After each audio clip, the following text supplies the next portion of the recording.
السلام علیکم ورحمت الله وبرکاته. یو محترم پوښتنه کړې ده چې د ذوالحجې د میاشتې د اتم په ورځ باندې حاجیان صاحبان مینا ته وځي. نو موږ داسې اورېدلي دي چې دا صفا او مروه چې اوس وکول شي، بیا چې د اختر په ورځ باندې راسي پسه حلال کې سر وخوري، صرف طواف زیارت به وکړي. نو دا طریقه څنګه ده؟ محترمه فقهای کرام وایي چې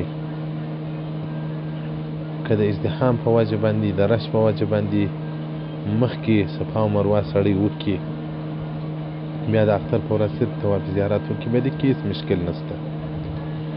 خو طریقه یې دا ده چې اوه شوته نفلي طواف وکړي او بیا به دوه رکعته هغه واجب د طواف وکړي، له هغه څخه بعد بیا صفا او مروه ته پورته شي.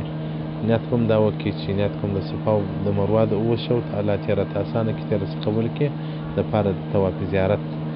نو چې صفا او مروه دې وکول، مینا ته ولاړ شي. له مینا څخه عرفات ته ځي، له عرفات څخه مزدلفې ته راځي، له مزدلفې څخه بېرته مینا ته راځي.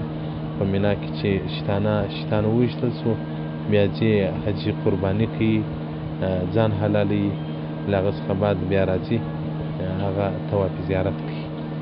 نو طواف زیارت به صرف اوه شوته وکړي چې هغه فرض دی. نو اوه شوته طواف زیارت چې وکړي او نو د ده د حج مناسک ادا کړل سول. دغه تقدیم د سعی د صفا او مروه له مخه کېدل د طواف زیارت فقهای کرام وایي که د رش په وجې یا یو سړی وایي زه اوس رش کم دی، بیا رش ډېرېږي، هلته بیا ستوماني، ځکه مینا هم یو نوع ستوماني لري، په عرفات کې هم سړی ستړي، بیا نشم کولی. نو بلکل جواز محترم ورلره شته، په دې کې هېڅ مشکل نشته. بحر العمیق صفحه 298 فصل الکلام فی السعی، او دغه رنګه تحفة الحجاج صفحه 301 دې ته مفصل وضاحت ورکړی دی.